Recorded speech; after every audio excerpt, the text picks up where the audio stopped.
I hope you're liking these videos. So the book we're reading today is The Amazing Age of John Roy Lynch.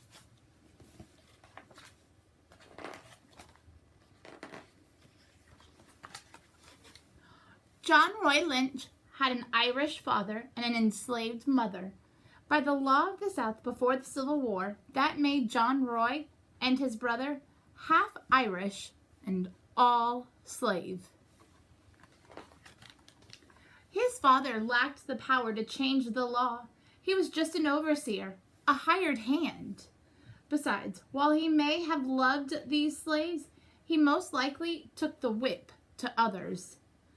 But Patrick Lynch, it was said, had a plan to liberate Catherine and their children. The law would allow him to buy them.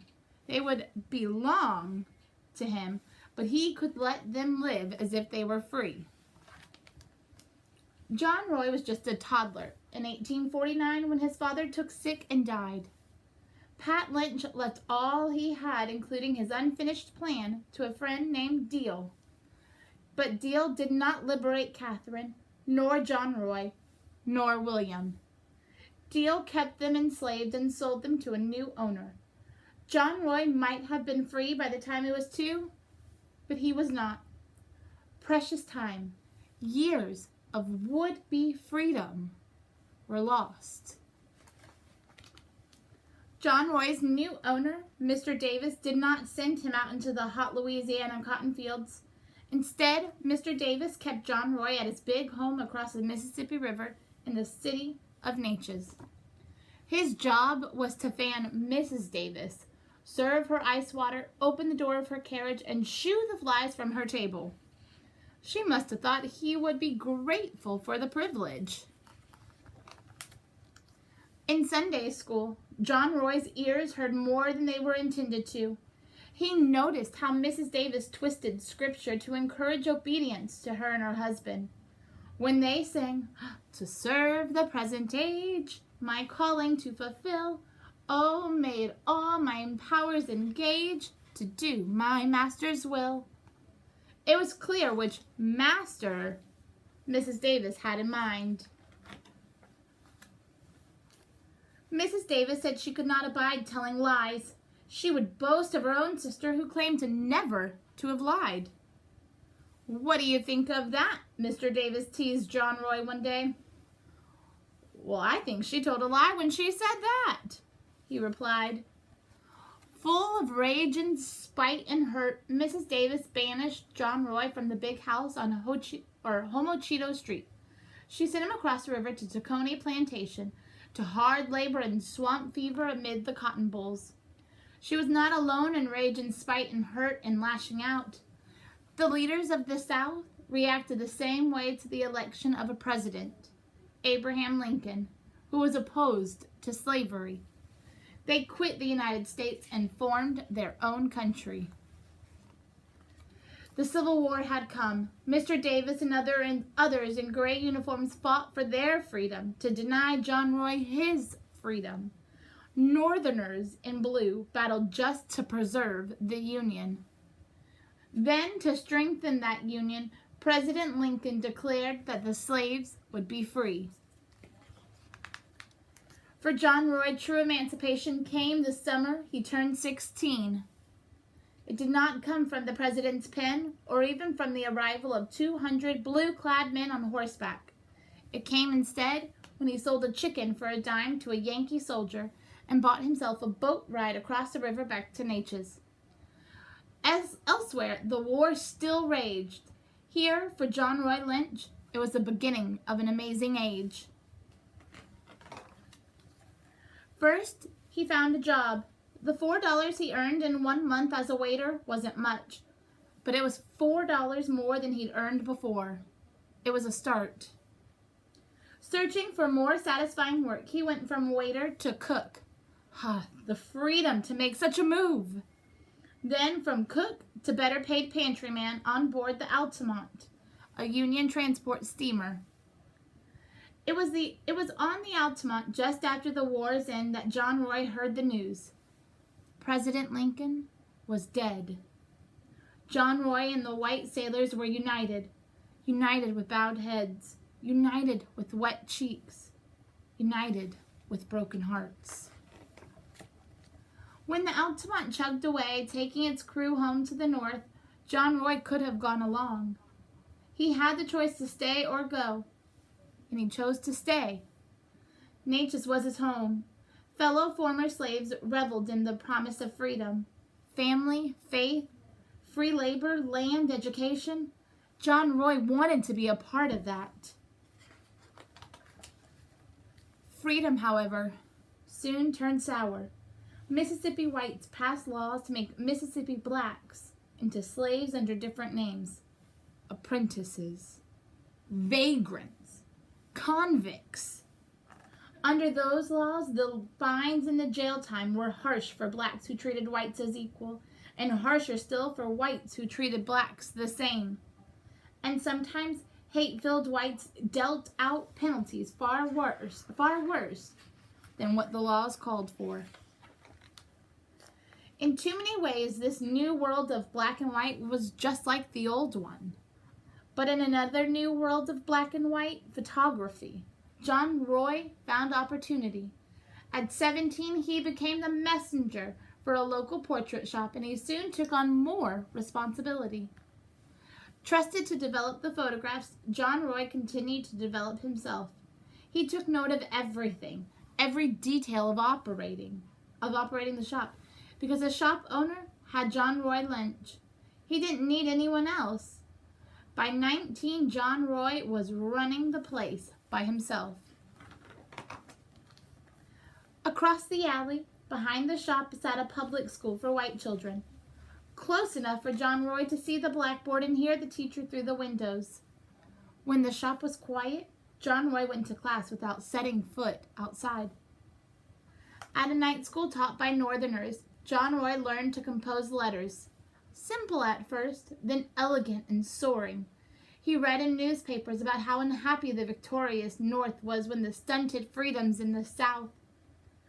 John Roy knew that changes would be coming to Mississippi. When those changes came in 1867, it meant black men would be able to vote. Not John Roy, though. He was still too young. All the same, he got involved in the Natchez Republican Club, making speeches and stirring up support for a new Mississippi Constitution. And he began buying land. It hadn't been so long since John Roy had been forced to work someone else's land. But now he owned a piece of this earth for himself. John Roy bought more and more, including some property of his own on Homo Cheeto Street.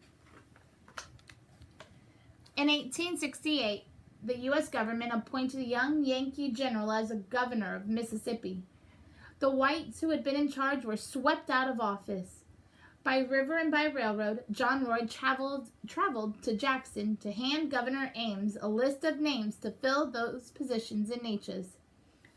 After John Roy spoke grandly of each man's merit, the governor added another name to the list: John Roy Lynch. Justice of the peace. Justice. Peace.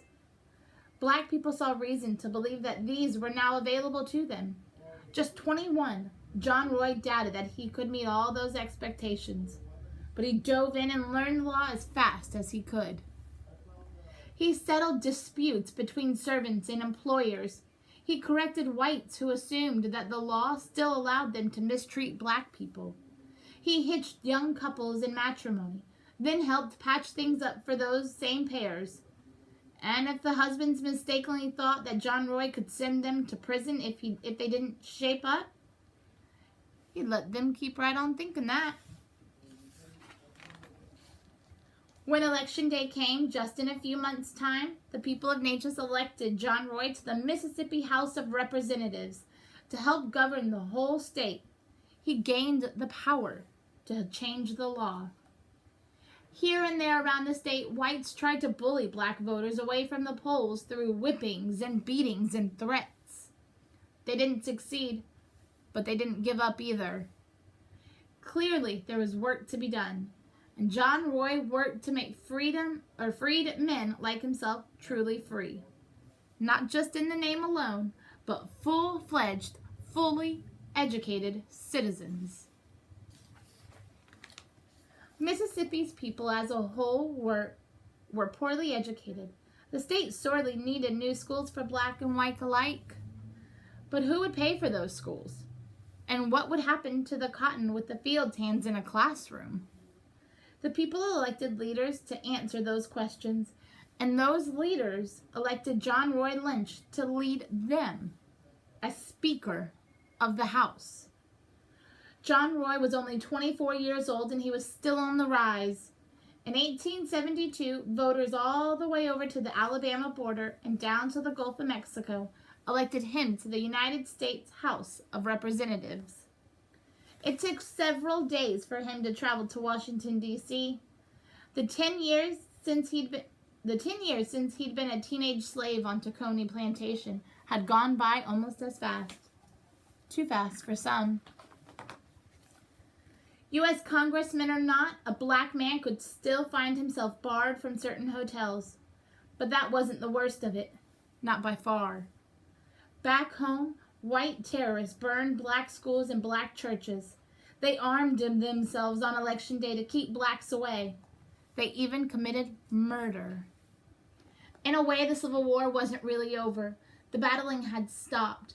But white Northerners had grown weary, and the U.S. government wavered. Hard, hungry times came to the North, overshadowing injustice in the South. The decent people of Mississippi were not outnumbered, but they were outgunned and on their own. John Roy held on, would not be silenced. This was not who America was, he said. Not who she should be. Not what she must become. On the floor of the United States House of Representatives, this half-Irish, all-American, democratically elected former slave spoke these words. When every man, woman, and child can feel and know that his, her, and their rights are fully protected by the strong arm of a generous and grateful republic, then we can all truly say that this beautiful land of ours, over which the star-spangled banner so triumphantly waves, is in truth and in fact the land of the free and the home of the brave. If John Roy Lynch had lived 100 years, and he nearly did, he would not have seen that come to pass. The years following his speech were filled with more disappointments as whites continued to push back against the freedoms that blacks had gained.